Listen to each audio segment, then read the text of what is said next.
You are in position of your own house, ठीक है, सारे आपकी जितनी पूरी लाइन है, मान लो उस घर की कीमत 5 करोड़ रुपए है, ठीक है, ठीक है। अब मान लो आपकी सोसाइटी में 100 घर हैं, जहां आप रहते हो, मैं रहता हूं, कोई भी रहता है, उसका मैं एक एग्जांपल समझा रहा हूं, बहुत समझने वाली चीज है। तो क्या होता है कि 100 घर हैं, 100 में ऑक्यूपेंट्स हैं, सबका 5 करोड़ का एक प्राइस निर्धारित हो गया कैसे भी करके। अब आपने कहा जी अगर तुम्हें घर चाहिए तो 5.5 का मैं दूंगा, ठीक है, बायर आ गया, 5.5 का घर हो गया।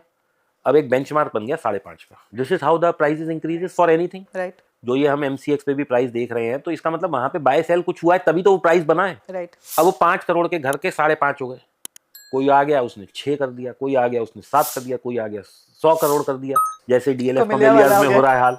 हाँ, ठीक है, तो that becomes the lowest benchmark कि भैया जब उसका 7 का बिका है तो मेरा भी 7 का ही बिकेगा, क्योंकि सब एक से फ्लैट्स हैं या सबके एक से घर हैं।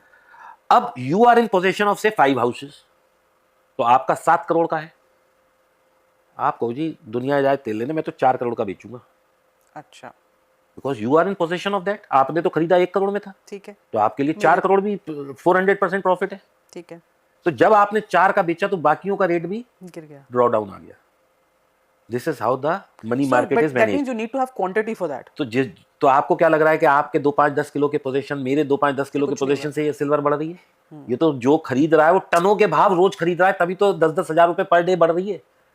सोचो कितनी क्वांटिटी वो बंदा खरीद रहा है, बंदा या गवर्नमेंट या कंट्री या सैमसंग, हूसोएवर। पर एक बात बताओ दीपक जी, आप कह रहे हो कि सिल्वर की यूजेज अब बढ़ने ही वाली है, right? We are not going to see a decline there, then how do we say कि प्राइस डिक्लाइन होगा, क्योंकि उसकी डिमांड भी बढ़ती जाएगी। क्या होता है जब किसी चीज का प्राइस एबनॉर्मली बहुत हाई हो जाता है, गॉट इट, तो लोग उसे लेना बंद कर देते हैं, गॉट इट, आम आदमी उसमें नहीं घुसेगा। ठीक है, मान लो आज मैं गोल्ड का एग्जांपल दूं, जब 4,000 रुपए था तब भी महंगा था, आज 1.5 लाख है तब भी महंगा है, या 1,40,000 में भी गोल्ड महंगा ही है, सस्ता तो नहीं है। तब ये था कि 4,000 में आदमी 100 ग्राम की चेन भी ले लेता था। Right, can you wear 100 gram chain today? Can't even think में भी, कांट इवन थिंक में भी। हाँ, तो क्या होगा, demand with the price increasing, price कम होती जाएगी। तो जो लोगों के बड़े पोजीशंस हैं वो क्या करेंगे, वो उस प्राइस को गिराएंगे टू अट्रैक्ट मोर पीपल।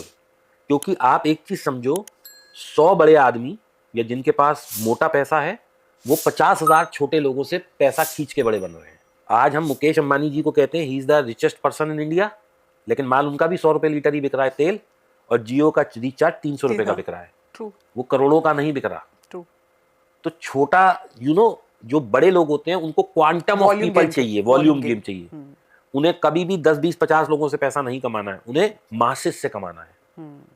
तभी तो हम कहते हैं कि India has a very big consumption story, यहाँ सबका माल बिक जाएगा। क्यों? क्योंकि हम 140 करोड़ की जनसंख्या है, तो हर आदमी ने अगर मान लो एक एक चीज भी ली तो कितनी बड़ी कंजम्पशन है। मैं इसको ऐसे कहता हूं कि एक आदमी, एक परिवार की बात, हम कहते हैं कि दुनिया खत्म होने वाली है, आप इसको समझो कंजम्पशन की बात कर रहा हूं।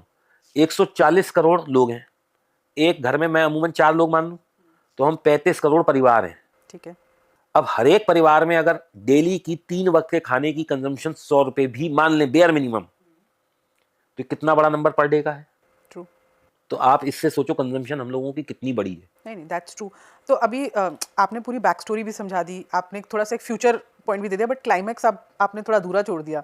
क्या लोग खरीदें, नहीं खरीदें, देखिए, एंटर मैं करें, बाय सेल रिकमेंडेशन नहीं दे सकता। मैंने आपको बता दिया कि रेट बढ़ेगा तो क्यों बढ़ेगा, और गिरेगा तो कैसे और कब गिरेगा। तो आप कह रहे हो लोगों को कि आप खुद देख now low. People should use their own wisdom. और जब हम इन्वेस्टमेंट करते हैं, देखो 2 चीज है कि हम स्पेकुलेट कर रहे हैं या हम इन्वेस्ट कर रहे हैं। राइट, अगर मैं इन्वेस्टर हूं तो मेरे को तो हर भाव पे अच्छा है ना, क्योंकि मेरा तो इन्वेस्टमेंट का मतलब है कि 10-15 साल आगे देखना है। तो 10-15 साल में तो जिस तरह महंगाई बढ़ रही है, जिस तरह से चीजों की डिमांड बढ़ रही है, जिस तरह से कंजम्पशन स्टोरी बढ़ रही है, तो रेट बढ़ना ही है हर चीज का। आज आप पीछे मुड़ के देखो, 10 साल पहले ऐसी क्या चीज थी, गेहूं अनाज से लेके गोल्ड सिल्वर से लेके प्रॉपर्टी से लेके कार से लेके ये लाइट से लेके कैमरा से लेके या इवन योर लिपस्टिक से लेके, जो आज से 10 साल पहले रेट ये था और वो रेट एक्स प्लस कुछ नहीं हुआ। श्योर, हर चीज तो ऑलमोस्ट डबल पे है।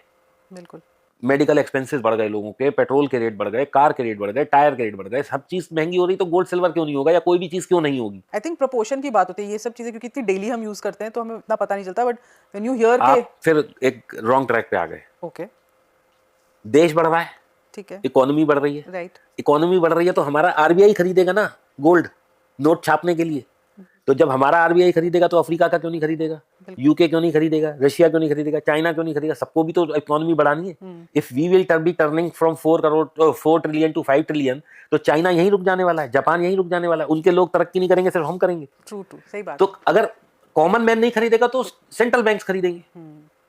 ऐसा नहीं है कि गोल्ड पड़ा रहेगा और सड़क पे पड़ा होगा, लोग कहेंगे कि भैया इसकी तो डिवैल्यूएशन हो गई या खत्म, नहीं होगा।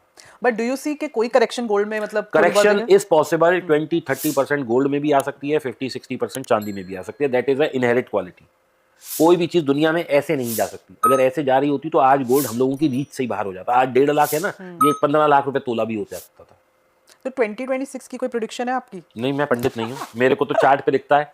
मेरा पंडित तो कह रहे हैं कि बस भागने वाला है भाई, आप कोई भी एस्ट्रोलॉजी वाले पॉडकास्ट उठा लो। मैं उन सब पंडितों से बहुत रिस्पेक्टफुली ये कहता हूँ, बहुत हाथ जोड़ के मैं निवेदन करता हूँ कि अगर आपको पता है कि ये 3 लाख जाएगा गोल्ड, तो भाई कोठी बेचो और मेरे को दिखाओ ना कि सर मैंने अपनी कोठी बेच दी और मैंने 5 किलो ये ले लिया। कोई मुझे ऐसा तो दिखे। लोग कहते, अभी कुछ दिन पहले 10,000 चांदी की लोगों को क्रैश की रीलें आने लग गई। मैं खुद देखता हूँ इंस्टाग्राम पे कि अब तो जी 1.5 लाख आ जाएगी। तो भाई तू अपना घर बेच और लेना चांदी बेच के बैठ।